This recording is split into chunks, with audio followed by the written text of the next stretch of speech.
Hi guys, and welcome back to Couch Critics. Hi guys, we're Couch Critics, and I'm Ruby. I'm Lamia, And and today we're reviewing Trap. Trap. So it's a thriller mystery movie. Mhm. And Horror-ish? No?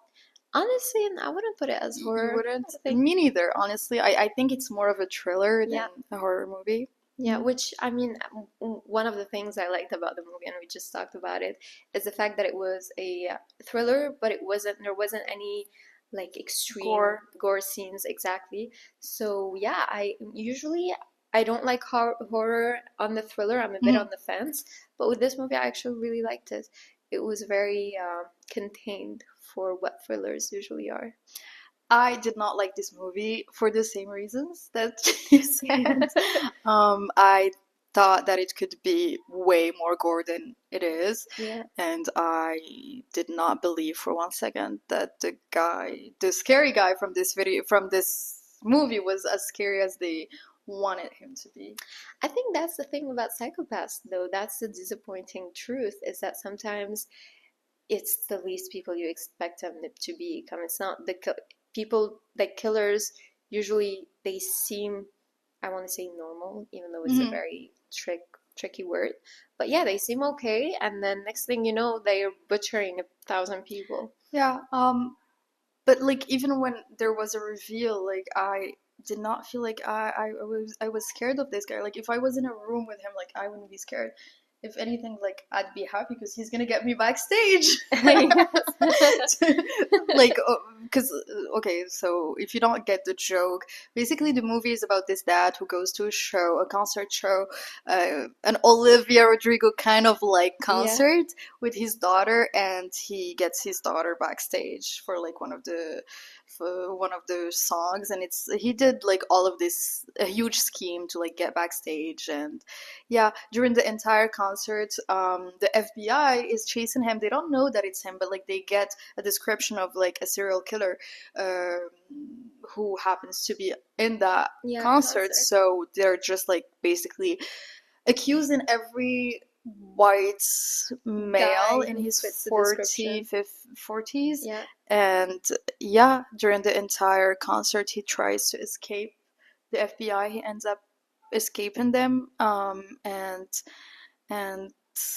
yeah, I'm very disappointed by everything that happened next. See, that's the thing, because when he's trying to escape, even though he's like this big killer and the way they describe him is very bad, Yeah. I was still rooting for him to leave, not because I would want like a criminal to be able to escape, but I was just so curious to see how he was going to be able to escape. So that was the fun part. And then once he escaped, I was looking forward to seeing him get caught again. It's not believable because the way that he escapes, he literally goes to Olivia Rodrigo, like the singer, the wannabe Olivia Rodrigo in the concert, and he goes like, "Let's have a conversation." But in real life, I don't think that like a superstar would go with a random guy to her room alone to have a conversation with him just so that he could thank her, especially if she knows that there's a serial killer on the loose in her show. Like that was kind of easy. Makes sense. Yeah. You say Olivia Rodrigo, in my head it's more Ariana Grande. I don't know. Really? Yeah. I don't know, I thought she looked more like her. It's I don't know. I thought that she looked exactly like Olivia Rodrigo. Okay. And also like the place where they filmed like looked a lot like the Bell Center. It's like the place that we go to for concerts here in Montreal. Yeah. So I agree with you about the fact that it didn't feel believable, even when his daughter said that, for the song, there's a girl who gets to go backstage and meet the artist. How did he know which guy was his uncle to go and target him and tell him that his daughter, like he made up a story about his daughter being sick to the uncle of the singer so that he gets to go backstage with her.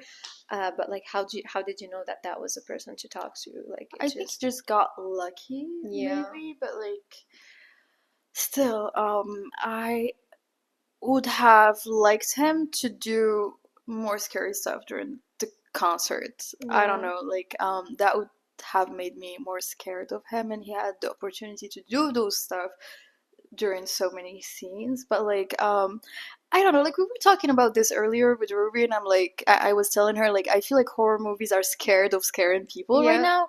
And like, they have this amazing marketing. And I'm thinking of this movie, Trap, and also Long Legs. When I watched Long Legs, I really liked it, but the more I think of it, the more I realize that I don't think of it, which is bad because a horror movie is supposed to scare you and you're supposed to think of it for like weeks. And Yeah. that did not happen. And I'm just, I don't know what they're scared of. Like they're just like, they're just, I feel like they're not horror movies anymore, and it's disappointing. Yeah. Yeah. I don't know if they're trying to reach a wider audience and this is why they're making them less scary, or I don't know. But to me, horror movies were always a genre for their own specific audience. It's not a movie for everybody. So yeah, I do understand why they shouldn't be afraid, especially that these kind of movies are for similar risks to be taken. Yeah. But yeah, I don't know. I liked it because I usually don't like to get scared, so I was fine with that.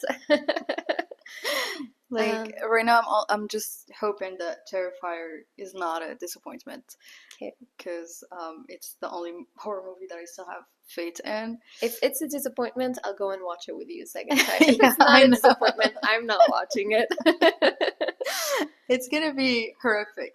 I hope. Now I sound like the guy in the movie. No, but I get it. I get it. I mean, it is a nice genre of movies, and yeah, I really liked, not really liked, but I found it very funny. There was scene in his acting where he seemed just completely fine. Like he would look at people and just smile. Yeah. And he had that creepy smile. Like it wouldn't have been creepy if we didn't know he was the killer and he was the person we were looking for. But the fact that we knew that he was the original murderer and the fact that he was smiling like this and acting like it just, again, I'm sorry for using the word, but like regular person, it's just, I don't know, it was very triggering to see. Yeah. Because I think that these movies especially makes you think that you never know who you cross paths with. And I just want to focus on the guy who helped him. So there's an employee who works at like a stand, like a t-shirt stand, and he starts telling him like about the training they had with the FBI, and like he gives him a keyword, and this allows the guy to be able to escape many times. Not Yeah. many times, but he took like his employee cards. He had the keyword when during a moment when he was in a tricky position. So, and seeing this guy being so open and having a conversation with him really made me question being nice with people, and it's a very interesting subject. At the same time, you can be nice with people without being too open and too naive with being nice. So this whole aspect of the movie made me really question like the relationship you have with strangers. So yeah. I don't. Did you watch the video that I sent you of like that French Lebanese negotiator who talked about, basically he lives in France, and he talked about how 1% of the French population is supposed to be made of psychopaths, like literal ones, according to science. And that doesn't apply only on French people. Like basically in every population, you need to have like a 1% of people who are psychopaths. You need to? Like that's just the reality of how it is. Yeah. And so he just described them as people who are exactly like everyone else, except that they lack empathy. They don't have it. They just don't care if you're happy or you're sad. They can't connect to that feeling. And so they're not all serial killers, or like they don't all lean to their bad sides. Like some of them go on and succeed. And this is why most of like CEOs are like psychopaths. It's and because psychopathetic people, they don't care about what it takes to get to the top. They just do it, and they just like run the world. And yeah, I totally, like whenever I saw that character in the movie smile, I was like, it's totally accurate. Like I get why he smiles, because he can't relate to sadness or to like fear. Like there was a scene where there was this girl who burned her face, and she completely, like her face completely melted, and he just smiled because he couldn't feel bad for her. So there isn't, like, you can't debate with these people. You always need to like make them feel that they're right, because they don't deal well with frustration. And yeah, like these people are living among us. And he were this guy in the video. I'll like we could maybe add the name of the YouTube channel that did this video. He's a negotiator, a professional negotiator, and like he's always surprised about how surprised psychopaths are. Like he would go into a room and try and start to describe them, and like they would just like realize that they are psychopaths as he's describing them. And there is like a lot of like different kinds of psychopathy. Like some psychopaths hear voices, others are sociopaths too, and yeah, like you have different degrees of them. And a lot of famous people are psychopaths. Yeah, I think it's a spectrum. There's narcissism involved, and there's just like some people are paranoid, and like all and they're also like extremely charismatic. So when like we see a scene where he got his daughter backstage, like it also made sense, because he is charismatic, and he is very confident, and he is like convinced that he's gonna get what he wants. And I think he's also narcissistic. Like he has narcissistic traits. So and it shows like the beauty privilege aspect of life in general, like because white privilege too. Exactly, because he's a 40-year-old man, even though it was part of the description, and even though, for example, the employees were told that a person with that description is a suspect, people still chose to trust him because he fits a certain standard. I want to talk about the concert aspect of it, because I think it was very cool that at some point we would see the concert and felt like literally watching a concert. And they would go outside, and then you would hear like the music would immediately stop, and then you would go back inside, and the music would, like the sound effect and everything was very interesting. The girl who acted as the singer, I don't know if she was actually a singer or not, but I think she really portrayed well the image of a celebrity. And but I liked her as a celebrity, but I thought that she was a little bit too chill. Like I don't know, like if I get kidnapped by Ted Bundy tomorrow, like I'm not gonna be as chill as her. Like she wasn't scared enough. Like he imagined like the biggest serial killer on the loose. Like he's literally butchering people and cutting them to pieces, and you know that you're gonna end up looking like a steak. Like, are you gonna be that chill if you're stuck in his bathroom? See, I think that's like we see the difference between her reaction and the reaction of the wife. Like I think the wife delivered her scared like emotions better. But I think it made sense that the celebrity was unfazed, because I don't know why, I always feel like celebrities are like trained to have like this poker face and to be smiling all the time and to always be picture perfect. I don't know if it makes sense, but it's just she really looked like a celebrity. So maybe it's because she's used to a bunch of like overwhelming emotions that she wasn't like, maybe she was scared inside, but she didn't panic as much. I think she was just not understanding what was happening.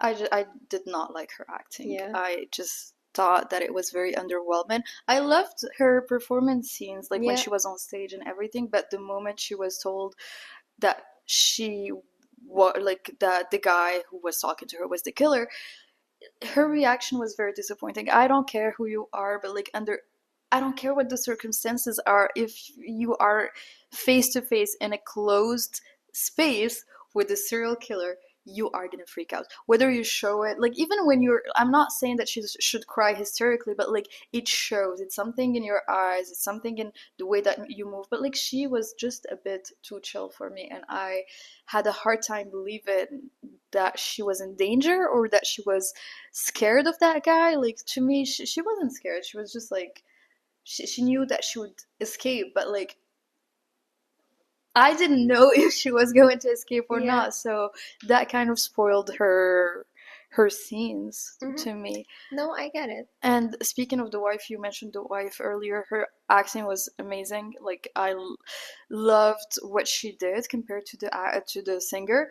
But there was a long confrontation scene with her husband, who happened to be the butcher, and it was just too long. Like they could have done so much things during that scene. Maybe a fight, or like, I don't know, like he could have, because she did drug him too. Like from the moment that he got drugged to the moment where he felt the effect of the drug, he could have done something. Yeah. Besides talking, because yeah, that scene felt like forever. It was very underwhelming to me, and the whole ending, like everything that followed the concert scene, was just messy. It was messy, and it was, I don't know, like it was, they could have ended it after the concert and he would just escape. They could have, but I think no, I think it would have been too short. You And I think? think it's because especially maybe it would have been too short because the beginning started Mm. very fast. Like Yeah. from the beginning we knew that he was a criminal and that he was being trapped. So I think yes, maybe if they took more time in the beginning to introduce him, if he didn't know he was a criminal since the beginning, that would have been different. But at the same time, we knew in the trailer what the movie was about, so I wouldn't have seen the usefulness of not knowing he's a criminal in the beginning of the movie. I don't know. But I feel like this is not what was marketed in the trailer, because when you watch the trailer, you think that this is going to be a chase inside the concert, but it's literally not. It's just FBI officers talking on their phones, and the guy is literally wandering around. But I would have loved a movie about a literal chase inside the concert, and maybe like the guy doing some mess, hurting some people, and like getting caught or not caught during the concert. But I feel like I watched two different movies somehow, and yeah, they just didn't. The scenes didn't stick together perfectly. It's like a puzzle that did not fit together. Now that you mention it, I do see how it was an underwhelming movie. Again, I think that's why I liked it, because I do not like to be overwhelmed with scary movies. But yeah, it was missing a lot of things. I think I'm trying, if I were to see it from the eyes of someone who loves thrillers and horror movies, that wouldn't do the trick for them. That, yes, I agree. Also, I want to talk about the concert scenes and like the whole fangirling aspect of the movie, because a lot of the times I felt like they were just making fun of people fangirling. Like it's just, You think? yeah, because the reactions, for example, the daughter, like I don't know, it's just like the way they were moved by the music. The music was good and the concert scenes were good, but it wasn't as good as I imagine being in a concert. But you see the reaction of the people watching it, and it's like watching a concert from a third eye, from a third perspective, and then realizing how it's not as magical. Like concerts are not as magical as seeing them on TV, and this is why people go to see live shows, because they move them more. And them filming it just made it feel like a whole satire of exactly, concerts. satire. That's the word I was looking for. Yeah, especially that it's like young teenage girls, and I don't know. Yeah. Totally. Like, yeah, I feel like whenever I go to a concert, like, I wouldn't want anyone to watch my videos during the concert, because I look exactly like these teenage girls. It makes sense, and I understand being moved. And again, I think this is why we go to watch live shows. But yeah, it was just, and also like you see the other celebrities, like there were two other celebrities, the guy with white long hair, whose name was I don't know what his name was. His name reminded me of Labyrinth.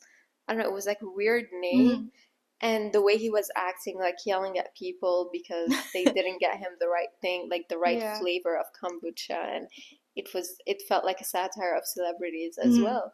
So yeah, it was, I don't know what the goal of the movie was, but it just felt like it was they had too many different messages that they tried to show. So yeah. Yeah.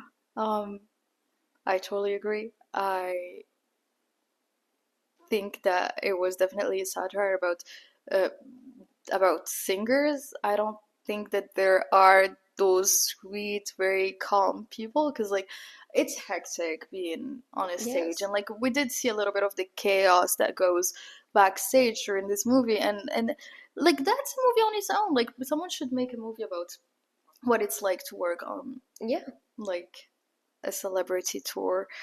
But yeah, I felt like there was an Easter egg at some place. I was wondering whether he was gonna get caught or not. And at some point, the manager, when his daughter went on stage, the manager told her dad, like the criminal, that's a day that your daughter is gonna remember for the rest of your life.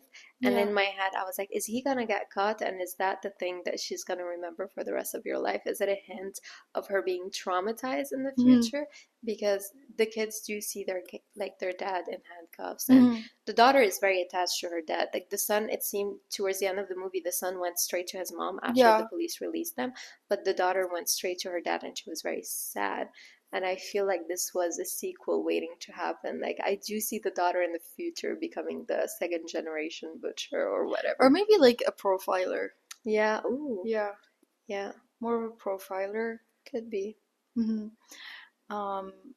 But yeah, I don't think that we're gonna think of this movie like ever again after today. No, really not. Yeah. And it's sad. You know, I think every time I watch thrillers, there was one thriller that I watched that really like I really remember to this day, and it's The Menu. I don't know if you've watched it. Yeah, of course. And I feel like I think it's one of the first movies that got me into the whole thriller genre, and I think because it was one of the first movies, the bar was set so high because in my head it's one of the best thrillers out there. And yeah, I feel like all the other thrillers, I mean, Saltburn is also a thriller, and that was a thriller. Like it's such a beautiful, fun thriller. It's something of like I don't know how to describe it. Beautiful, confusing. Have you watched Gone Girl? No, you've told me about it. It's the same girl who was in Saltburn as well, right? Yeah, it's Rosamund Pike. Yeah. Brilliant. And Emily Ratajkowski's in it too. And Jennifer Lopez's current husband, isn't it? Yeah. Oh yeah. Okay. Yeah, he's very famous, but I don't know his name. Sorry. Yeah, me neither. Oops. But yeah, but it's J-Lo's husband. So. J-Lo's husband, yes. Yeah, no, I think I should. I think I started watching it and I never really finished it. I was doing something else. I think thrillers are the kind of movies that you need to just be watching. It's not something you can put in the background and just like move on with your life. No. Yeah. But yeah. So yeah, I will not remember that movie, unfortunately. Me neither. It was a disappointment, and I feel like I've been a little bit too disappointed by the movies that we've watched lately. Because like I would get my hopes up whenever I would watch the trailer. Because like the trailers that are coming up right now are amazing. Like I don't know what they put in them, but like they're amazing. They make you want to watch the movie, even if you didn't plan on watching the movie. And then you go watch it and you realize that it's a huge disappointment. And so I'm gonna be more wary of the trailers, and I'm gonna go back on hating on the movies that I watch. Oh, but we're reviewing such good movies next. We're reviewing It Ends With Us. It Ends With Us, my bad. I have no... It starts and ends with them. Okay, the book was bad, but like I have my hopes up because I love Blake Lively, and I'm gonna watch it for her. We've been watching so many movies, I barely even remember the title of some of the movies we've watched. It's crazy. I remember when we went to watch Twisters together, I saw one of my acting coach, and that's like a small anecdote, and he was asking me, Ruby, what movie are you watching? And I just had to look up at my ticket sheet trying to remember what movie I was watching. Yeah. But it's hard to keep up. Yeah. With like all of these releases. Yeah, and I'm glad we have the podcast because now when people tell me like what movies have you been watching lately, I'm like, hold on, let me check my YouTube channel because I do not remember what movies I've been watching. You know what? Like maybe we should review Kyoko, the movie that I watched in Fantasia. Okay. It's like bodies. Very funny, very, very light horror, like barely any horror. I'm down. And if it doesn't scare, it's gonna come out on August 12th, like after It Ends With Us. Perfect. So it's gonna give a breather for the whole thriller horror movie. Yeah. But like they're really coming up with like horror movies back to back. Like Kyoko after this, I think Alien is coming out. Terrifier is soon too, and then you have like Halloween with like all the Halloween movies that will come out. I want to watch Beetlejuice. Oh yeah, me too. I'm so looking forward to it. I think it's is it with Jenna Ortega? In September? Yes. Oh yeah. Yeah, and it's a great cast. It's Jenna Ortega. It's the same cast from the old Beetlejuice, and yeah, I'm down. I'm looking forward for a few movies coming up. Yeah, that's great. Same. All right. Thank you so much, guys, for watching. Tell us what you thought of this movie, and don't forget to like and subscribe. And we'll see you guys next week It Ends With Us. For It Ends With Us, not It Starts With Us. Bye, guys. Bye, guys.